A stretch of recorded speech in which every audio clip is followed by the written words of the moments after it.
came from. Yeah, 30,000 jobs here in Toronto. I'm worried about it. Concern for Toronto's film industry as U.S. President Donald Trump orders a 100% tariff on any movies being produced outside America. Good afternoon. Trump made the announcement in a Truth Social post late last night. He claims Hollywood is dying a very fast death due to tax incentives being offered by other countries. Now there's concern over how this policy could impact Hollywood North. CTV's Rahim Ladhani has been following the story. He joins us live with more. Rahim. Michelle and Nathan, good afternoon. We're here at Pinewood Studios where major movies like Suicide Squad have been filmed. And this studio, along with many others in Toronto, Vancouver, and right across the globe, they could be devastated by Donald Trump's decision to order 100% tariffs on all productions outside the U.S. You mentioned that Canada is dubbed Hollywood North, and for good reason. Along with the incredible crews, there are also many government tax credits which lure big productions like The Incredible Hulk to be filmed here. In fact, according to ACTRA, which is the Alliance of Canadian Cinema, Television and Radio Artists, there were more than 400 productions in Ontario alone in 2023, which created 25,000 jobs and spurred $1.8 billion in economic activity. In his rationale for applying this tariff, Donald Trump says productions being drawn to other countries is a national security threat. It's also worth noting that before Trump took the White House, he appointed 3 long-standing supporters as special envoy to Hollywood: Sylvester Stallone, Mel Gibson, and John Voight. I want you to take a listen to Mayor Olivia Chow's reaction to Trump's tariff threat, as well as the founder of Prospero Pictures, which is another movie studio in Toronto. We have a very active film office. We'll come together and come up with a strategy. I am sure the Prime Minister understands the economic benefits that the film industry, not just for Toronto, but also in Vancouver. What element of the cost of production are you putting a tariff on? How are you calculating this tariff? It's nonsensical. And nevertheless, it may well have a chilling effect on the level of production. Now, as has been the case with many Trump announcements in the past, it's unclear how these tariffs will actually be implemented. Will they apply to streaming service productions? Also, how will they be calculated if productions are split between the U.S. and other countries? We are expecting Mayor Olivia Chow to have a 12:30 press conference where she'll be outlining more details on the city's response, and we'll be there for that. Reporting live, I'm Rahim Ladhani. Michelle, I'll send it back to you. Thanks, Rahim. And still to come on CTV News at noon, Prime Minister Mark Carney is set to meet with U.S. President Donald Trump tomorrow. We'll have more on what's due to be on the agenda a little later in the newscast. A 17-year-old has been arrested in connection with a double murder last month. 20-year-old Jeremy McNeil and 18-year-old Quentin Caza were fatally shot near Bain and Logan Avenue just after 11 p.m. on April 15th. A 17-year-old has been charged with 2 counts of first-degree murder in connection with the shooting. The suspect cannot be identified under the Youth Criminal Justice Act. 2 men have been charged with assaulting a food vendor in High Park. Police say the victim was operating a food cart on Friday when he was approached by 2 men. They were involved in a verbal dispute, and the 2 men are alleged to have assaulted the victim, who suffered non-life-threatening injuries. Christopher and Stephen Karajanakos are each charged with 1 count of assault. Testimony continues today in the sexual assault trial of 5 former members of Canada's World Junior Hockey team. The plaintiff, who cannot be identified under a publication ban, told the court last week she felt drunk and not fully aware of her surroundings the night of the incident. She says she first encountered some of the accused at a bar on the night of June 18, 2018. Michael McLeod, Carter Hart, Alex Fermenton, Dylan Dubé, and Cal Foote have pleaded not guilty to sexual assault. The Ford government announced the expansion of its Ontario-made manufacturing tax credit during a news conference in Oakville this morning. We're proposing to increase the tax rate from 10% to 15% for Canadian companies and expand eligibility to include public companies who want to invest, build, and hire right here in Ontario. Altogether, this would provide roughly $1.3 billion in additional support to the sector over the next 3 years, and would enable manufacturers to receive as much as $3 million per year in tax credits. This would be a major boost of confidence to the sector as it looks for certainty at a time when U.S. tariffs signal all but business as usual. The government is providing an additional $1.3 billion over 3 years to help lower costs for businesses that invest in buildings, machinery, and equipment that are used for manufacturing or processing in Ontario. Former Toronto City Councillor Adam Vaughan is now working for Therme Canada, the company developing a spa at Ontario Place. Vaughan, who previously criticized the plan for Toronto's waterfront, is now working to promote the development. CTV's Queen's Park Bureau Chief Siobhan Morris has those details. Therme Canada, the company behind the controversial spa at a reimagined Ontario Place, has a new ambassador, former Toronto City Councillor and Liberal MP Adam Vaughan. I'll be the first person to disagree with Doug Ford if I think he's doing something bad for Toronto or wrong for Ontario. This is a good project. Vaughan says he reached out to the company to help share its message. Before Therme was awarded its contract, Vaughan was speaking out against development of the waterfront. The Toronto Liberal caucus want to keep Ontario Place a public place. Hear our call. Ontario Place is a place for all. Ontario Place for all. Vaughan insists it isn't a change of heart. The project is different. When it was first proposed, they were musing out loud about a casino. They weren't talking about a public park. They weren't talking about more beaches. They weren't talking about Indigenous activities down there. Vaughan sees this as a project of trade-offs, with trees being cut in one place but added in another. You now have a free opportunity to go down a park the size of Trinity Bellwoods, and if you choose to go into the water park or into the spa, yeah, there's a charge, but it's the same, almost the same price as it costs to get into Ontario Place to begin with. The revamped Ontario Place won't be ready until 2029. A new science center on the site won't be ready for the public until 2030. At Queen's Park, Siobhan Morris, CTV News. Today is Red Dress Day, which honors missing and murdered Indigenous women, girls, and two-spirited people. I'm here to remember those women and girls that have been murdered and missing. And I imagine their loved ones, their mothers and their daughters and their husbands, sons, all mourning for them. And draw the strength in this love park from the ceremony to recommit ourselves to create a better city, a more caring city. Mayor Olivia Chow was among those who attended a sunrise ceremony at Love Park this morning. Red Dress Day began with the Red Dress Project, which was created by Métis artist Jamie Black in 2010. It saw dresses hung in public places to symbolize the absence of Indigenous women and girls who have gone missing or who've been murdered. Switching gears, the Maple Leafs will face off with the Florida Panthers this evening in the first game of their second-round playoff series. The Leafs are hoping for better results against the Panthers, who bounced them out of the playoffs in 2023. CTV Sean Leathong joins us live now with a preview of tonight's series opener. Sean, you know Florida's a tough team to beat. Well, they are the Stanley Cup champions, Nathan, and Coach Craig Ruby even said that a little while ago. Anytime you're playing the Stanley Cup champions, you are de facto the underdogs. This is beside the point that the Toronto Maple Leafs actually finished first in their division, which is why they have home ice advantage right now. But let's get back to how we got here. We remember last week, Game 6 against the Ottawa Senators, the Leafs pulling out a very clutch win, scoring late, Max Pacioretty putting one on the board, and then the Leafs hanging on to get them there. But as you talked about in the beginning, just 2 years ago, the last time the Leafs were in the second round of the playoffs, they were eliminated in 5 games by the Florida Panthers. At the time, Florida was on the march upward towards their Stanley Cup victory last year, but a lot has changed since last year.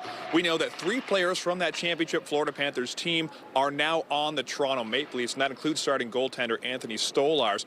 Oliver Ekman-Larsson, a defenseman from the Florida Panthers from last year, is now playing for the Leafs. He talked a little bit a while ago about what it's going to feel like out on the ice during this series, but also Leafs winger Mitch Marner is actually talking about the series, but if he got any sleep, because it's his birthday today, but also he's coming off one day after his son was born yesterday and then going right into the second round of the playoffs. There's a lot going on around the Leafs today. Here's what they had to say. I was just cheerleading, so I was just trying to support my wife as much as possible. But yeah, last night I got a good night's rest. I was in the hospital just beside her and Miles, so yeah, I got a good night's rest. Just tried to help out as much as I could, but obviously newborn wants a mom as much as possible. Not too much dad can do, but just trying to be there and hold him and support her. Just hard, heavy, serious. I think that's what it's all about in the playoffs. If you want to go deep. That's what you have to do every single night, and that's what we're expecting from our group. So that's what we're focusing on. Anytime you're playing the Stanley Cup champions, you're going to be the underdog, right? They've proven they're a great team over the last few years, and you know, they are a really good team. They're a very good team. We're a good team too. So it is a strange place for the Leafs to be in, to actually be considered the underdog. So many rounds they've played in the last 9 seasons, they've actually been considered the favorite. The question's been whether they can get through. Now the question is whether they can beat the best. And that question will be answered for the first game tonight at 8 o'clock when puck drop happens here at Scotiabank Arena. Reporting live, I'm Sean Leathong. I'll send it back to the desk. All right, can't wait. Thank you, Sean. A note for transit users, there are some changes to subway service this week. Service on Line 1 between Shepherd Yonge and College stations will end at midnight tonight and Wednesday to accommodate fans heading home after the Maple Leaf playoff games. On Tuesday and Thursday, service will end at 11 p.m. Shuttle buses will be running in place of trains. Now we turn our attention to the weather and take a live look at the city on this Monday afternoon. We're keeping you in suspense. Can't see the weather from the transit station. Let's go outside if we can. And while we, no live shot. That's okay. We've got the radar behind us. And I think the big key, Lindsay Morrison, for today is that it's unsettled, potentially stormy. We're getting a good dose of rain. And it looks like some of that heavy rain, Michelle, could fall during the evening hours once again as fans are gathering at Maple Leaf Square. Let's cross our fingers that rainy weather is in fact good luck. Here's a look at our current satellite and radar. It's not exactly coming down, but we have had some showers around the GTA today, and we are expecting more, especially into the night tonight. Winds out of the east, and those winds are quite gusty at this hour. Going to once again keep lakeside communities a little bit cooler. Check out Hamilton at 9 degrees compared to Pearson at 15. Our daytime high today, we have already climbed to 16. We've cooled a little bit since then, but we're expected to climb back there. It is going to be an unsettled day overall with the chance of showers and, yes, the risk of a thunderstorm later today. Also, we'll talk about the unsettled start to this week and the turnaround that's expected by the end of it. That's coming up in your weather forecast. Nathan, for now, I'll send it back to you. Thank you, Lindsay. Prime Minister Mark Carney is heading to Washington, D.C. tomorrow to meet with U.S. President Donald Trump. Carney will be looking to address the ongoing trade war, as well as Trump's desire to make Canada the 51st state. Would you rule out military force to take Canada? Well, I think we're not going to ever get to that point. It could happen. Something could happen with Greenland. I'll be honest. We need that for national and international security. But not with I think Canada? It's highly unlikely. I don't see it with Canada. I just don't see it. I have to be honest with you. Trump made those remarks in a wide-ranging interview with NBC's Meet the Press this weekend. Prime Minister Mark Carney says he's prepared for what he suggested could be difficult but constructive discussions on trade and other issues. And for more on the upcoming meeting, we're joined live by CTV's Colton Prale in Ottawa. Colton, Trump has repeatedly said he wants to annex Canada. How might this affect this meeting on Tuesday between the two? Well, it certainly presents a challenging situation to walk into, Nathan. You don't want to find yourself suddenly in a similar situation that Volodymyr Zelensky did when he was in the Oval Office, and it devolved into a full-out fight between himself and J.D. Vance and the president. At the same time, these comments aren't new. Trump made them in his first call with Mark Carney as prime minister. He made them throughout the election campaign, both on social media and through his press secretary and in physical media. And it is a repeat of the same script that he has said ad nauseum, calling Canada's military spending too low, saying that they have no need for our lumber, cars, or energy, deciding that there are subsidies that he is being given to Canada. You know, none of this is particularly factual, and none of this is particularly new, but it paints a challenging picture for Mark Carney, who's going to have to walk in there and have a tough conversation with the president while looking to get reprieve on a number of tariff and trade issues. It's primarily about those trade barriers that are present at the moment, things like the fentanyl tariffs, the tariffs on autos, for example. We saw some reprieve last week, but not all reprieve for cars manufactured in Canada that are going to the United States, for example. There needs to be action on those fronts, but there's no guarantee that we're going to see them. And we're seeing pressure from the opposition party here in Canada, hoping to see success on that. Well, at the same time, Mark Carney is dialing down expectations, essentially saying that this is the first meeting and probably won't be the last one. Well, it seems like Trump wants every advantage for his country. Can Carney come up with any kind of a good deal or a fair deal for Canada? There are signs of potential positives that they can build on, right? In this interview on NBC Meet the Press, but also in previous interviews, Donald Trump has referred to Prime Minister Carney as a very nice gentleman and a very nice man.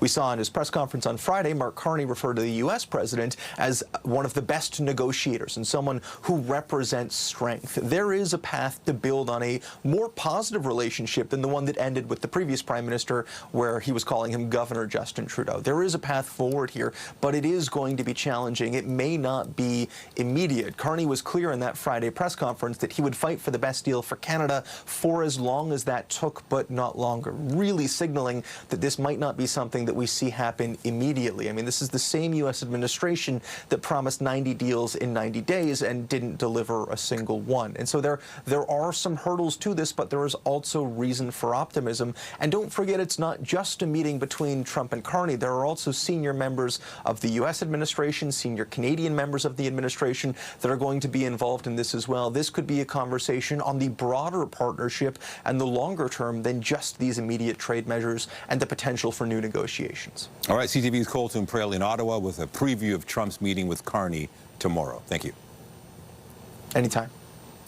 The search for two missing children in Nova Scotia has entered its fourth day, and their mother is holding out hope the pair will be found. I'm just staying as hopeful as possible. I want them home. I want to hold them. And I want them home. RCMP say there's still no sign of 6-year-old Lily Sullivan and her 4-year-old brother Jack. The pair are believed to have wandered away from their home in Pictou County. They were last seen around 10 a.m. on Friday in Lansdowne Station. The search is ongoing and multiple agencies are involved. Israel's prime minister says a new offensive in the Gaza Strip will be an intensive operation intended to defeat Hamas. He also indicated the troops will not be leaving afterwards.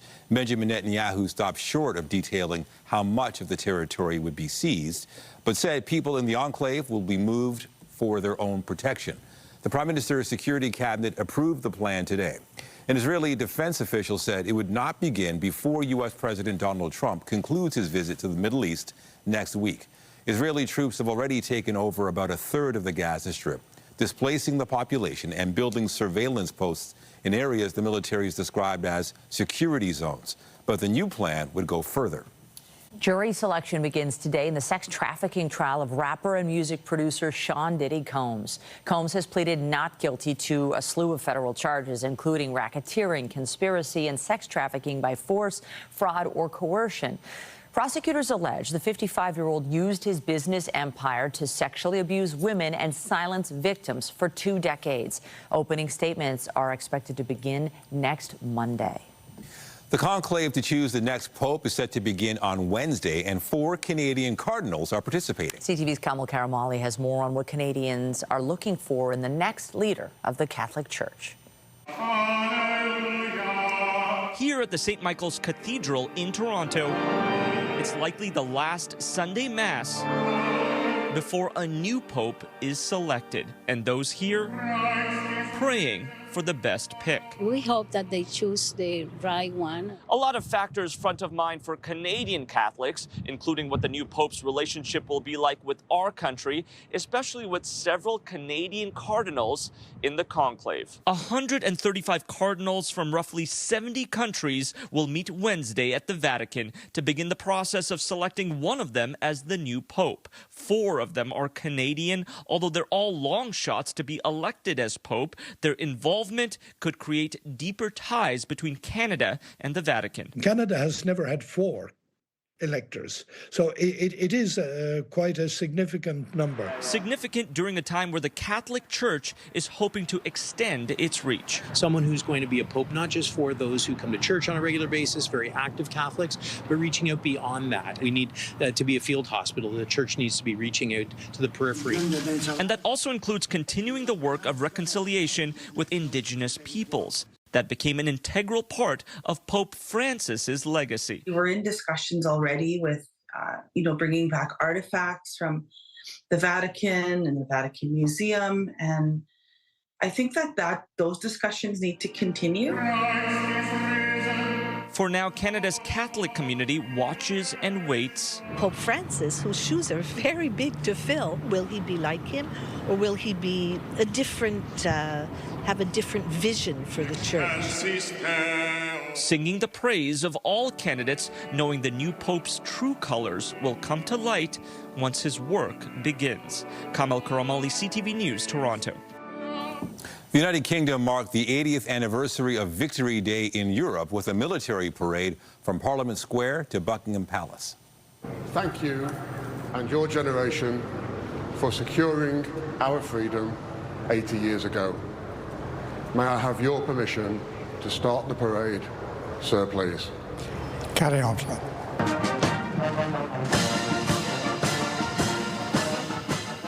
The King and Queen were joined by the Prince and Princess of Wales to watch the procession. More than 1,300 people took part in the parade. Victory Day in Europe marks the acceptance of Germany's unconditional surrender to Allied forces in the Second World War on May 8, 1945. De veteranen Nick Janicki uit Canada, de leeftijd van 101. In the Netherlands, a Canadian delegation took part in a ceremony marking the 80th anniversary of that country's liberation from Nazi rule. 24 surviving Canadian soldiers took part in a parade. The 1st Canadian Army played a major role in the liberation of the Netherlands, with more than 7,600 Canadians losing their lives in the 8-month campaign. It lasted from September of 1944 to April of 1945. And CTV's Andrew Johnson has been traveling with the Canadian delegation and joins us live from the Netherlands. Andrew, you've been there since last week, taking in the celebrations and the ceremonies. What has the reception been like for the Canadians? It has been absolutely incredible. I'm not sure Canadians realize just how much love the Dutch people have for Canadians and Canadian veterans. The Canadian war effort during the Second World War, that was one of Canada's greatest moments of the war, liberating the Netherlands. As you mentioned, it took months. Close to 8,000 Canadians died. Well, 24 that have survived well into their old age, toward 100, 105 is the oldest veteran here. They're here this weekend, and whether it's ceremonies at cemeteries or a celebration parade today at Liberation Day, near where the Germans surrendered to a Canadian general in 1945, people are treating these guys with so much respect, adoration. Absolutely rapt attention paid when a Canadian veteran is nearby speaking. People have their phones out taking pictures and video. It's been really remarkable to see, and young people are very involved here in this. It's been passed on down through the generations, and 80 years later, people haven't forgotten what Canada's done. Also, young people involved from the Owen Sound area, from Ontario, were at a ceremony at a cemetery yesterday, paying tribute to local soldiers buried there, leaving poppies on their graves and reading a bit about them for other people to learn about the Canadian effort. It's been really inspiring. And these veterans, Andrew, I mean, this is, you know, it was 80 years ago. They're living history. It's pretty special to have them make the trip. I would imagine it's not easy for all of them, given their age. Yeah, can you imagine traveling overseas at the age of 101? But yet they've all pulled it off, and they've all had energy to last through these events that last for hours each day. That's been incredible to see. And they have lived remarkable lives, being bookended now by being back here. They were first here as 18, 19, 20-year-olds, running in battle every day, scared. They don't know what's going to happen next. A very difficult time in their lives that a lot of people didn't talk about for a long time. And now here they are 80 years later, being received as conquering heroes. Just such a difference across those 80 years. But it has the way the Dutch feel gratitude toward those Canadians doesn't seem to have diminished in any way. And as I said, it's been passed down to people that weren't born at the time or 10 years old, and they're well aware of what Canadians did for the Netherlands, and that's been celebrated here all this weekend. Well, it's been amazing to see those images you've captured. CTV's Andrew Johnson live in the Netherlands for us. Lest we forget. Appreciate it. Have a good night. Well, overall, it's been a bit of a gray and gloomy start to this new week. Temperature-wise, we're not too far off the average mark. Here's a look at what's in store. Daytime high today around 16 degrees in Toronto. It's going to feel cooler than that, closer to the shoreline of Lake Ontario, but not too far off the normal mark. Seasonal average is 17. Now, puck drop tonight for the Leafs game is 8 p.m., but fans will be gathering sooner than that. I would consider the poncho if you're going to be heading down to Maple Leaf Square. It's not a sure thing that we're going to get heavy rain in Toronto, but a real possibility. We'll show you how the weather story looks to play out into the night tonight. On the other side of this break, you're watching CTV News at noon. We'll be right back. 2 Canadian dancers took a trip overseas to represent Canada on the international ballroom stage and came back champions at just 12 and 13 years old. Well, they're back on home soil in their home studio in Markham, which is where we find CTV's Jessica Smith. Tell us more, Jess. Michelle, I am standing next to champions. I was watching them rehearse just a moment ago and literally took my breath away, and that's just a rehearsal. But I'm joined by Maya and Mark. They are the champions. So you guys went over to the UK. You competed in a number of different programs. So tell me what it was all about, because you guys came back as champions. It was all about competitive dancing, about winning, about going from round to round. Just a lot of like pressure, but we got through it and we got first place. So you guys competed. I'm going to come over and talk to Mark here. So tell me about the level you guys got to and the one that you guys actually won in, because it's a pretty big deal. You did a number of different styles within the ballroom kind of world. Yeah, so it was very cool. We were getting through a lot of work and then that's why we're at this level that helped us dance this good. All like categories, all the couples from all over the world came to compete, see who's the best from all, because Blackpool Dance Festival is one of the most, like, the best ballroom dancing competition like I ever known. So, and we were practicing a lot to achieve this, and I think our coaches and the people that were supporting us, they deserve credit. Yes. Yeah, you got to give a shout out to your teachers. But tell me about your favorite part of the competition, because you guys went over there, you did a ton of work, and I saw the video of you guys winning and the costumes. Oh my goodness. My favorite part was probably like final. Like after all of these rounds, it feels so good to be like one of the like best 6 couples throughout like the whole world, because everyone's just like in that one ballroom throughout all these countries, and it felt so good to be like on dance floor and dancing. Yeah. Okay, so we've only got a few seconds left, but can you guys show me really quickly just an opening move? Because I feel like, I mean, I have a dance background, but nothing like these guys. So can you show me really fast?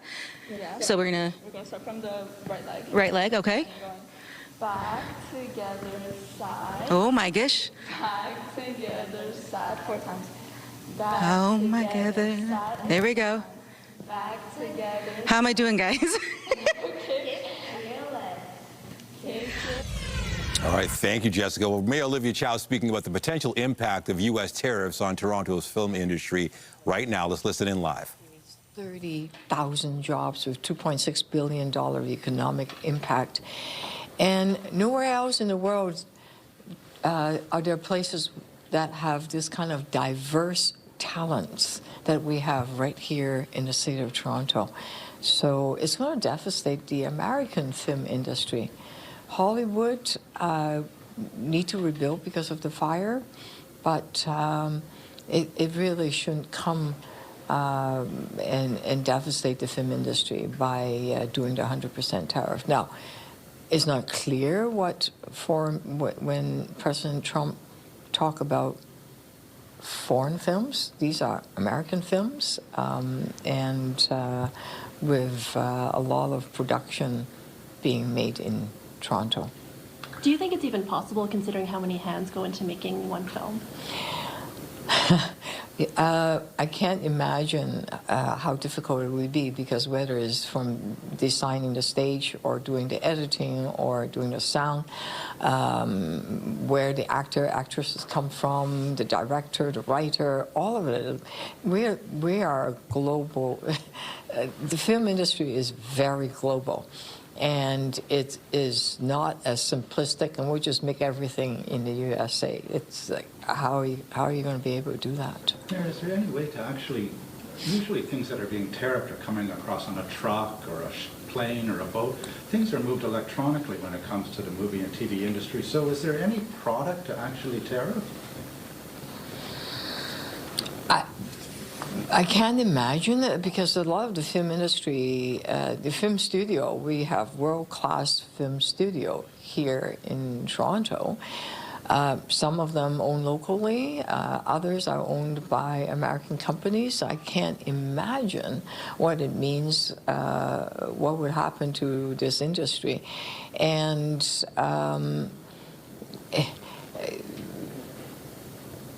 we also do a lot of editing work for, again, whether it's Netflix or Prime or Disney or PBS, etc. And I can't imagine what it means. Now, if President Trump is just talking about foreign films, that's a different thing. But all the companies that I just mentioned are American companies, and I can't imagine where they could find the kind of talents, the 30,000 people that we provide for the film industries.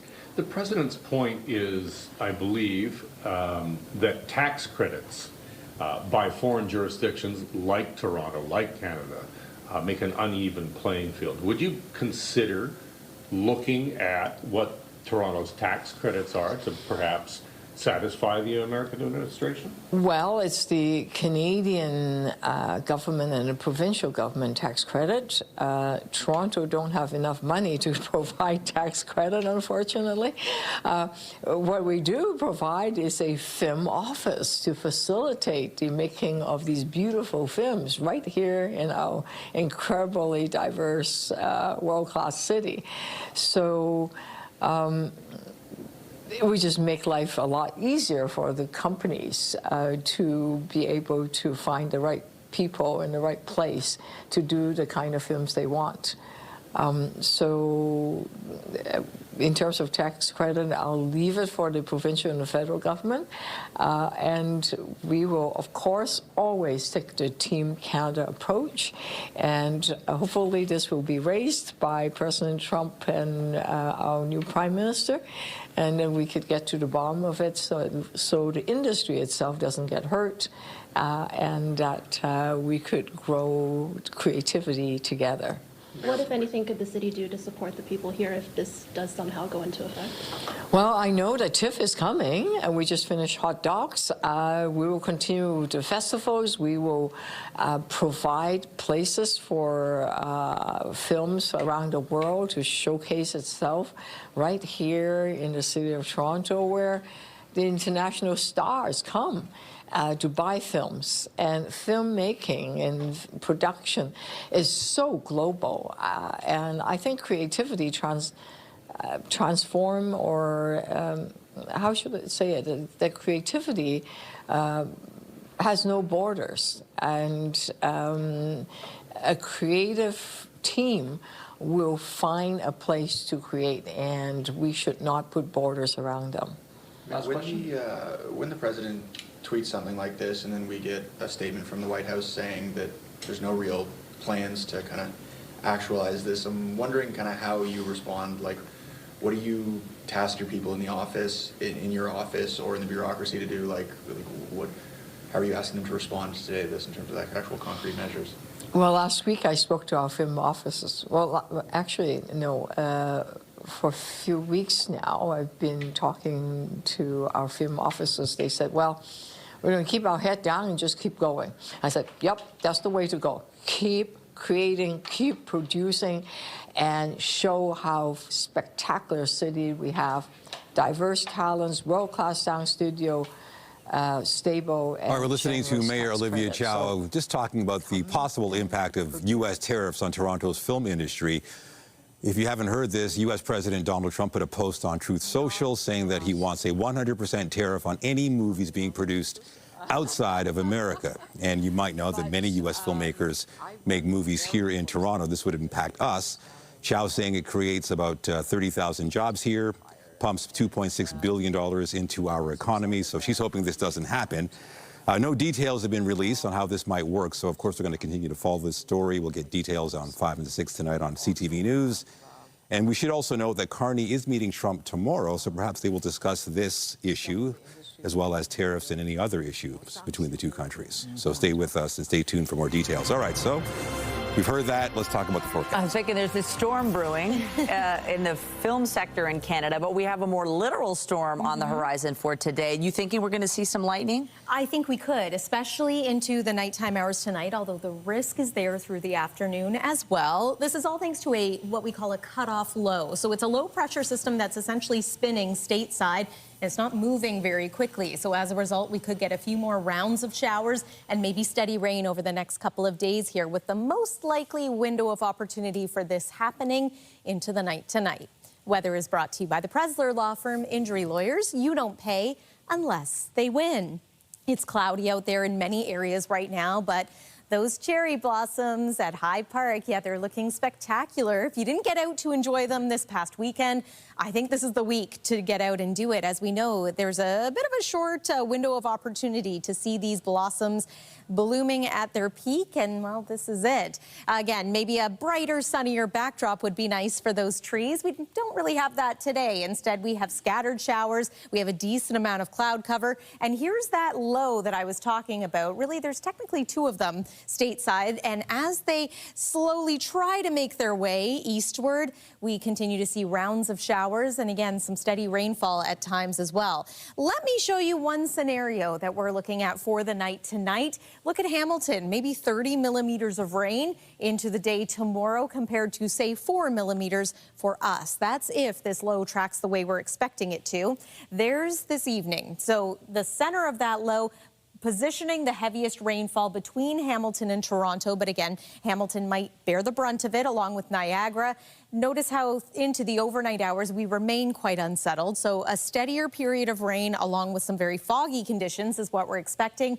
There's 6 a.m. for, again, the early risers. The majority of your Tuesday, though, is going to be dry by comparison. About a 30% chance of showers or thunder showers once again. Wraparound showers may impact us into the day on Wednesday as well. But once we get through Wednesday, it looks like we're going to exit this little bit of an unsettled pattern we've been dealing with for a good portion of the first week of the month of May so far. 15 is where we stand temperature-wise right now, but it's 17 degrees in Wyerton, 21 in Muskoka at this hour. Nice and comfortable. Tonight's low is expected to be somewhere around 11, 12 degrees here locally. That's milder than normal. And then waking up tomorrow again, you need the umbrella earlier on, but as the day goes on, hopefully some sun starts to peek through those clouds. And temperature-wise as a whole, it's going to be mild in some areas, 19, for example, in Guelph, as well as Aurora, 18 degrees in Burlington. So now we're on the warmer side of seasonal, 17 in Trenton and 19 for you in the Huntsville area.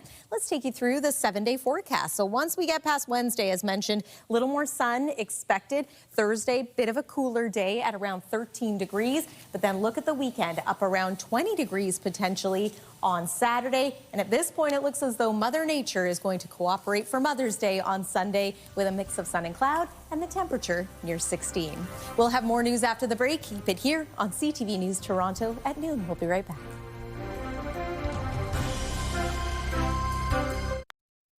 New Brunswick's premier has delivered on an election promise to increase funding for fertility treatments. The move comes as other provinces and the federal government are planning to boost coverage. CTV's Sarah Plowman has more. The path to parenthood can be filled with hurdles, like infertility. BC's Laura Spencer and her husband turned to IVF 10 years ago. After 3 years and 2 cycles, it worked. She's grateful and now coaches others along a journey that's emotionally and financially draining. So yeah, we paid over $20,000 out of pocket. So that's out of reach for most people. Public funding for fertility treatments has gained momentum. New Brunswick is the latest, as its premier made good on a campaign promise to cover a full cycle of in vitro fertilization or intrauterine insemination. We want to help New Brunswickers make their dream of building a family a reality.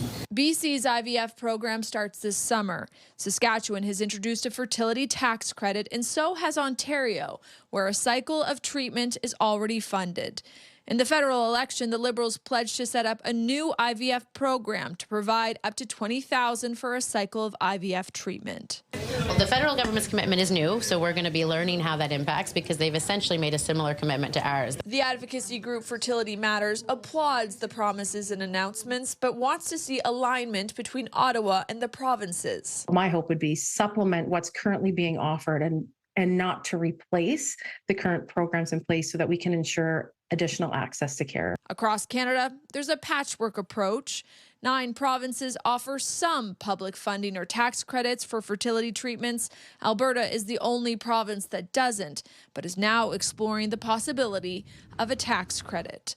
With Canada's birth rate at an all-time low for the second year in a row, advocates argue fertility funding is not only a health issue, but an economic one. Looking at ways to support population growth is a really important conversation piece. Potential support for families wanting to have one. Sarah Plowman, CTV News, Fredericton. Ontario's top doctor is renewing his call for everyone in the province to get vaccinated against the measles. It comes as Ontario reported 223 new cases last week, its highest increase since an outbreak began in October. We have a 50-year history of the safety of this vaccine. It has helped us in Ontario eliminate measles since 1998, and clearly that's threatened with this ongoing activity in Ontario. So it is very safe, very effective. 2 doses is 97% effective against getting measles and all of its complications. So I hope every healthcare worker at every interface is supporting this safe, effective vaccine to try to maximize the community protection that we have. More than 1,200 measles cases have been reported in Ontario since October 28th. Last week, Toronto Public Health issued a warning about a possible exposure at Ripley's Aquarium on Easter Monday. Still to come, Tim Hortons has teamed up with Ryan Reynolds for a new breakfast item. We'll have more on their collaboration when we return. Get Toronto's top stories, breaking news alerts, and watch live. Download the CTV News app. Tim Hortons has teamed up with actor Ryan Reynolds for a new breakfast item. Nobody makes my eggs like you, Brendan. Actually, these are from Tim Hortons. Reynolds has collaborated with the chain to introduce Ryan's scrambled eggs. Starting today, customers can order the breakfast boxes, which contain eggs, hash browns, and either sausage or bacon crumble. The boxes are only available for a limited time, but Tim Hortons is also teasing another project with Reynolds. The latest film from Marvel Studios topped the weekend box office. This has makings of team that can raise to glory. Thunderbolts opened with $76 million U.S. across North America. It tells the story of a team of anti-heroes led by a cast featuring Florence Pugh, Sebastian Stan, and David Harbour. Action horror flick Sinners slid to second place with $33 million in ticket sales. The final curtain came down yesterday afternoon on the long-running production of Come From Away.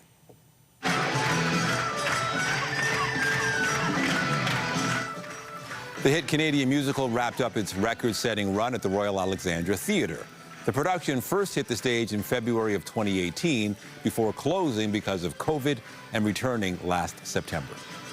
We are so thankful to you and to everyone who has been with us every step of the way. This journey started for David and I nearly 15 years ago. So to finish it here in Toronto with this incredible company. Come From Away tells the true story of Newfoundlanders who helped thousands of passengers diverted to a small town airport when the September 11th terror attacks grounded air traffic.